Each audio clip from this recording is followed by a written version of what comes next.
नमस्कार दोस्तों, श्री वेदांत एकेडमी की ऑफिशियल यूट्यूब क्लासेस पर आप सभी का स्वागत है। आज से हम सोशियोलॉजी विषय के अंतर्गत जो महत्वपूर्ण शब्दावलियां हैं उन शब्दावलियों को पढ़ने का प्रयास करेंगे। ये शब्दावलियां परीक्षा के दृष्टिकोण से 3 मार्कर में या 5 मार्कर में आपसे पूछी जा सकती हैं, इसलिए इन शब्दावलियों पर आपको थोड़ा सा विशेष रूप से ध्यान देना चाहिए। आज की इस क्लास में हम समाजशास्त्र के अंतर्गत एक शब्दावली के अंतर्गत चर्चा करेंगे और उसका नाम है सांस्कृतिक विलंबना या फिर पिछड़न का सिद्धांत। तो 3 नंबर और 5 नंबर दोनों के हिसाब से यह सिद्धांत आपके लिए महत्वपूर्ण हो सकता है। इस सिद्धांत का नाम है सांस्कृतिक विलंबना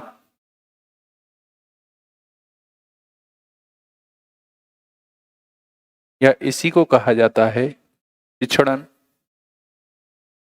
का सिद्धांत।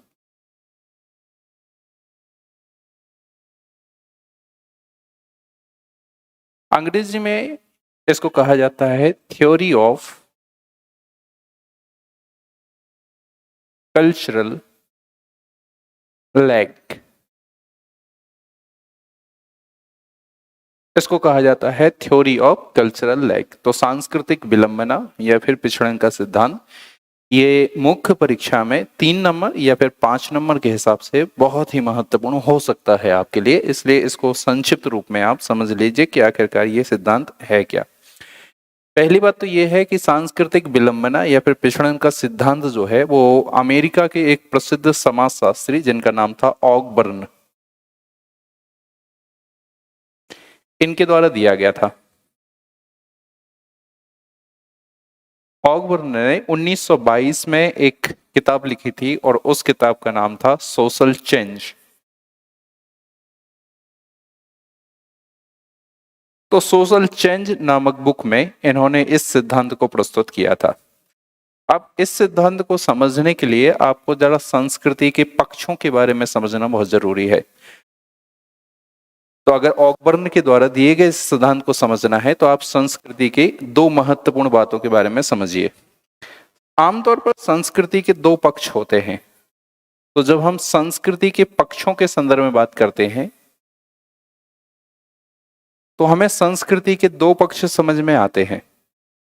पहला संस्कृति का जो पक्ष होता है उसको कहा जाता है भौतिक पक्ष, और जो संस्कृति का दूसरा पक्ष होता है इसको कहा जाता है अभौतिक पक्ष।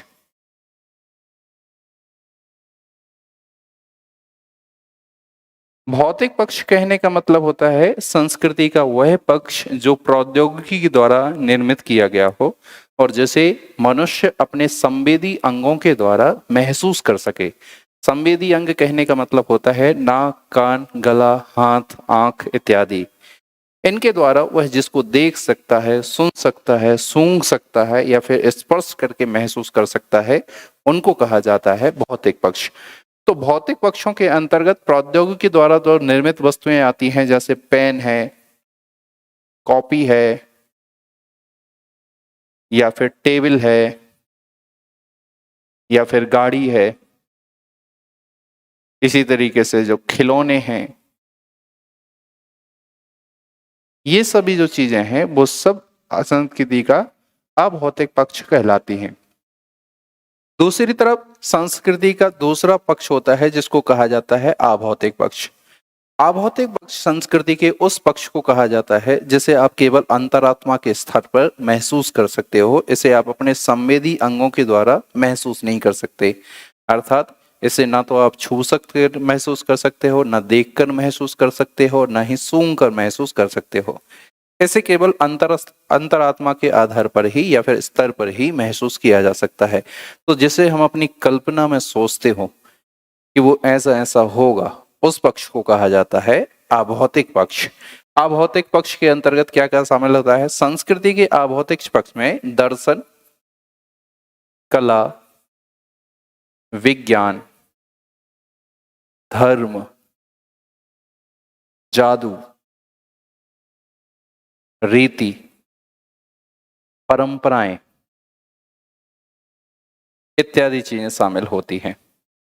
तो दो पक्ष इसमें बताए गए हैं संस्कृति के, और दो पक्षों में पहला जो है वो भौतिक पक्ष है और दूसरा पक्ष कहलाता है अभौतिक पक्ष। तो संस्कृति के इन दो पक्षों को लेकर ऑकबर्न ने एक सिद्धांत प्रस्तुत किया, और ऑकबर्न के उसी सिद्धांत को कहा जाता है सांस्कृतिक विलंबन या फिर पिछड़न का सिद्धांत, थ्योरी ऑफ कल्चरल लैग। अब परीक्षा के दृष्टिकोण से अगर आप देखेंगे तो ये सोशल चेंज नामक जो पुस्तक है वो भी आपके लिए परीक्षा के लिए उतनी ही महत्वपूर्ण है। हो सकता है कि आपसे प्रश्न पूछ लिया जाए कि सोशल चेंज नामक पुस्तक निम्नलिखित में से किसके द्वारा, या फिर सोशल चेंज नामक पुस्तक किसके द्वारा लिखी गई है, तो आपसे इस समाजशास्त्री का नाम भी पूछा जा सकता है। यूएसए के ये समाजशास्त्री माने जाते हैं। सांस्कृतिक विलंबना या फिर पिछड़न का सिद्धांत ये कहता है कि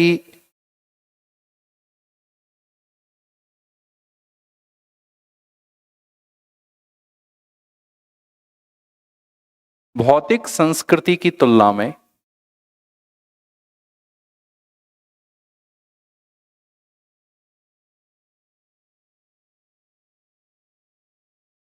अभौतिक संस्कृति का पिछड़ना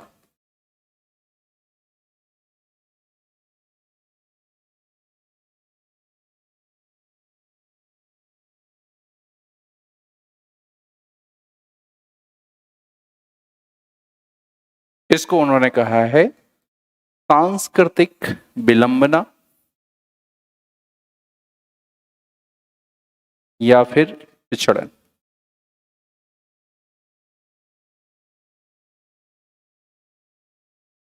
इन्होंने कहा, ऑकबर्न ने ये सोशल चेंज में समझाया है कि जब विकास होता है तो विकास के दृष्टिकोण से ये आमतौर पर देखा गया है कि भौतिक संस्कृति में परिवर्तन बहुत तेजी के साथ होता है, लेकिन जितना तेजी के साथ परिवर्तन भौतिक संस्कृति में होता है उतना तेज परिवर्तन अभौतिक संस्कृति में नहीं होता है, जिसके कारण से आपकी भौतिक संस्कृति आगे निकल जाती है और उसकी तुलना में अभौतिक संस्कृति पीछे रह जाती है। तो ये जो अभौतिक संस्कृति भौतिक संस्कृति की तुलना में पीछे रहती है, इसी को कहा जाता है अभौतिक संस्कृति का भौतिक संस्कृति से पिछड़ जाना। और इसी को ऑकबर्न ने अपनी पुस्तक में कहा है सांस्कृतिक विलंबना या फिर पिछड़न का सिद्धांत। तो पिछड़ता कौन है? जो अभौतिक संस्कृति है। आगे कौन निकलता है? भौतिक संस्कृति। तो परिवर्तन बहुत जल्दी और तीव्र गति से किस में होता है? भौतिक संस्कृति में, लेकिन उतनी तीव्र गति से अभौतिक संस्कृति में नहीं होता। ऑकबर्न ने इसको एक उदाहरण के माध्यम से समझाया है। ऑकबर्न ने इसका एक उदाहरण दिया हुआ है कि उन्होंने बताया है कि हाल के समय में जो हमारे उद्योग हैं उनमें तो बहुत सारा विकास हुआ है। उद्योगों में विकास, लेकिन उद्योगों में जितनी तीव्र गति से विकास हुआ है, जो श्रमिक कानून बने हुए हैं उन श्रमिक कानून में उतनी तीव्र गति से परिवर्तन नहीं हुआ है। तो श्रमिक कानूनों में जो परिवर्तन हुआ है वो अपेक्षाकृत धीमा है, जबकि उद्योगों में जो विकास हुआ है वो अपेक्षाकृत तीव्र है। तो उद्योग संस्कृति के भौतिक पक्ष को दर्शाता है, जबकि श्रमिक कानून है वो संस्कृति के अभौतिक पक्ष को दर्शाते हैं। तो उनका कहना है कि उद्योगों में विकास तीव्र गति से होता है, लेकिन इनके कंपैरिजन में जो श्रमिक कानून बनते हैं वो अपेक्षाकृत धीमी गति से परिवर्तित होते हैं, जिसके कारण से समाज में एक असंतुलन की स्थिति पैदा होती है। और ये श्रमिक जो रहते हैं फिर उद्योगों में विभिन्न प्रकार से दबाव डालते हैं, जैसे हड़ताल वगैरह करते हैं, आंदोलन वगैरह करते हैं, जिसके कारण से उद्योगों का जो प्रबंधन है वो इस बात के लिए तैयार होता है कि श्रमिक कानूनों में परिवर्तन होना चाहिए। तो सांस्कृतिक विलंबन एक प्रकार से असंतुलन की स्थिति को पैदा करती है, जिसके कारण से समाज में परिवर्तन देखने को मिलता है।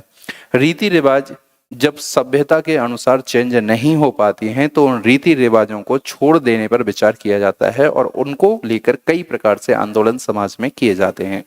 तो सामाजिक विलंबन या फिर पिछड़न का सिद्धांत समाज में असंतुलन की स्थिति को दर्शाता है, जिसको दूर करने के लिए समाज में विभिन्न प्रकार से आंदोलन वगैरह चलाए जाते हैं। इसको एक दो उदाहरण के माध्यम से और हम समझ सकते हैं, जैसे कि एक उदाहरण के माध्यम से समझिए।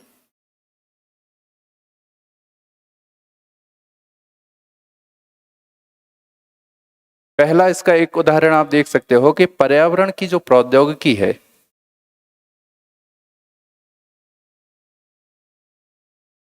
पर्यावरण प्रौद्योगिकी कहने का मतलब होता है पर्यावरण को ह्रास करने के जो हथियार हैं या जो नए नए तकनीकी जन्म ले रही हैं, इनका विकास तीव्र गति से होता है, लेकिन जो पर्यावरण के कानून होते हैं जो इनमें ह्रास होने से रोक सके, उनका निर्माण अपेक्षाकृत धीमी गति से होता है। तो पर्यावरण के जो कानून बनते हैं वो अपेक्षाकृत धीमी गति से बनते हैं, लेकिन पर्यावरण को काटने के लिए या फिर पर्यावरण को ह्रास करने की जो तकनीक हैं वो जल्दी बन जाती हैं, जिसके कारण से समाज में एक असंतुलन का भाव पैदा होता है और उसके कारण से लोगों के द्वारा या फिर सामाजिक कार्यकर्ताओं के द्वारा सरकार पर, कंपनियों पर इस बात का दबाव डाला जाता है कि उनको रोकने के लिए आप अपने कानूनों में परिवर्तन करिए। यही कारण होता है कि पर्यावरण कानूनों को फिर नए सिरे से समय के अनुसार बनाया जा सकता है। जो नई संस्कृति का जो भौतिक पक्ष है, जो नए भौतिक पक्ष शामिल होते जा रहे हैं, उनके अनुसार कानूनों को परिवर्तन करने की आवश्यकता होती है और यही कारण होता है कि समय समय पर हम इनमें बदलाव करते जाते हैं। तो जो पहला पर्यावरण कानून बना होगा और जो आज का पर्यावरण कानून बना होगा, उसमें आप अंतर मुख्य रूप से ये पाओगे कि पहला जो पर्यावरण कानून बना होगा वो उस समय परिस्थिति के अनुसार बना होगा, उस समय परिस्थिति के अनुसार उसमें नियम कानून शामिल होंगे। और आज का जो पर्यावरण कानून बना है वो आज के समय की बात करता है या फिर आज के समय के अनुसार उसमें नियम कानून वगैरह को शामिल किया जाता है। ठीक इसी तरीके से दूसरा एग्जाम्पल आप इसमें ये समझ सकते हो आप कि यातायात के जो साधन हैं,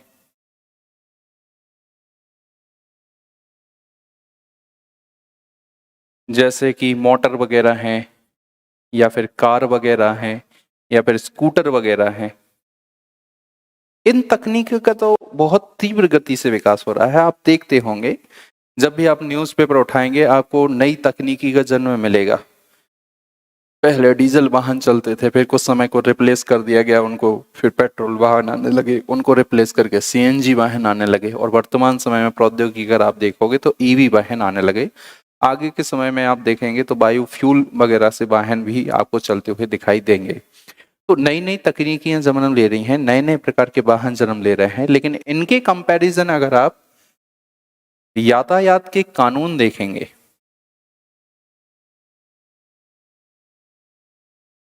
तो वो पुराने हैं।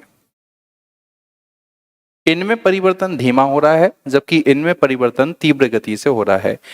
यही कारण है कि एक केस आपने पढ़ा होगा, परिवर्तन चूंकि भौतिक की अपेक्षा अभौतिक पक्ष में धीमी गति से होता है, जिसके कारण से एक केस आपने पढ़ा होगा जिसको कहा जाता है एमसी मेहता केस।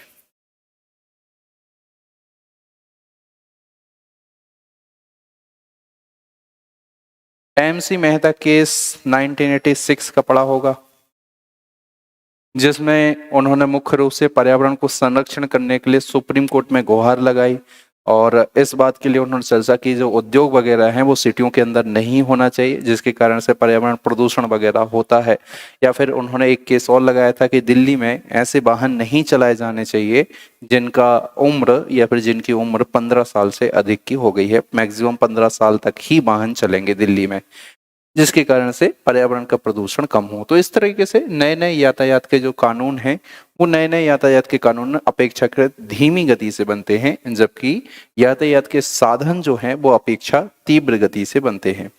ठीक इसी तरीके से समाज में जो भोग विलास की चीज़ें हैं वो जल्दी जल्दी बनती हैं, लेकिन समाज के जो रीति रिवाज हैं, समाज के जो नियम कानून हैं, समाज की जो परंपराएं हैं वो हमारी घिसी पिटी ही चली आती हैं, जिससे समाज में एक टकराव की स्थिति उत्पन्न होती है।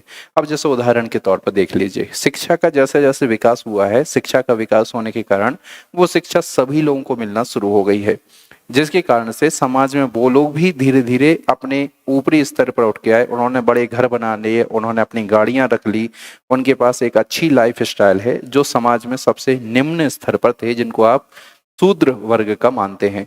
शूद्र वर्गों ने ये सब जब अपने अंदर धारण कर लिया, लेकिन उसकी अपेक्षा समाज के जो रीति रिवाज हैं, समाज के जो नियम वगैरह हैं वो चेंज नहीं हुए और उनमें चेंज ना होने के कारण वो कितने भी अमीर हो गए उसके बावजूद भी उनको उनकी जाति से ही पहचाना जा रहा है, ना कि उनके आर्थिक, सामाजिक या फिर शैक्षणिक दृष्टिकोण से पहचाना जा रहा है।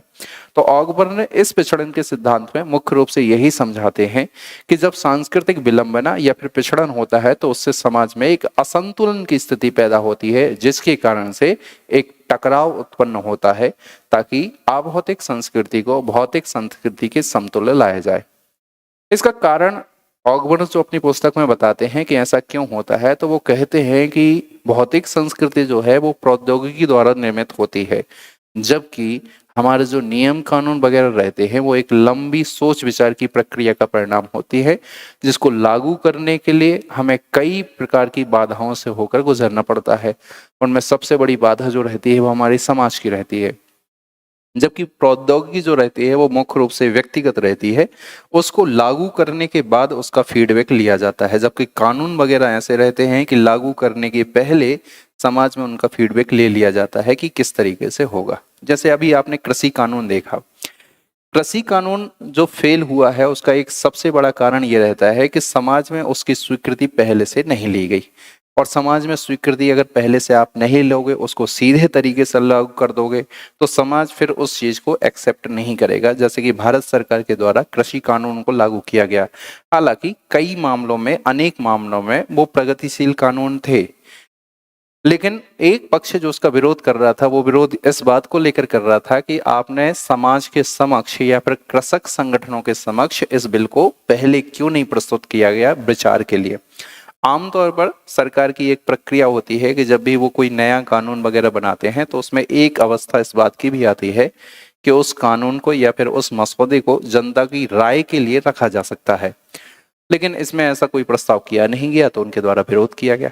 इसलिए ऑगबर्न कहते हैं कि जो अभौतिक पक्ष है वो एक लंबी विचार सोच की प्रक्रिया मानी जाती है, जिसके कारण से वो पिछड़ जाती है, जबकि भौतिक जो चीज रहती है वो व्यक्तिगत होती है। तो उनका ऐसा कहना है कि असंतुलन पैदा होता है, और असंतुलन को दूर करने के लिए फिर विभिन्न प्रकार की गतिविधियां समाज के द्वारा या समाज के व्यक्तियों के द्वारा की जाती हैं। तो ये सांस्कृतिक विलंबना या फिर पिछड़न का सिद्धांत होता है, जो मुख्य रूप से ऑगबर्न के द्वारा अपनी पुस्तक सोशल चेंज में 1922 में दिया गया। अब संक्षिप्त रूप में समझ लीजिए। प्रश्न है, सांस्कृतिक विलंबना या फिर पिछड़न का सिद्धांत किसे कहा जाता है? अगर आपसे 3 नंबर में पूछा गया है तो 3 नंबर में 2 चीजें आपको बतानी है। पहली चीज बतानी है कि क्या है, दूसरी चीज आपको बतानी है कि यह सिद्धांत किसके द्वारा प्रतिपादित किया गया है।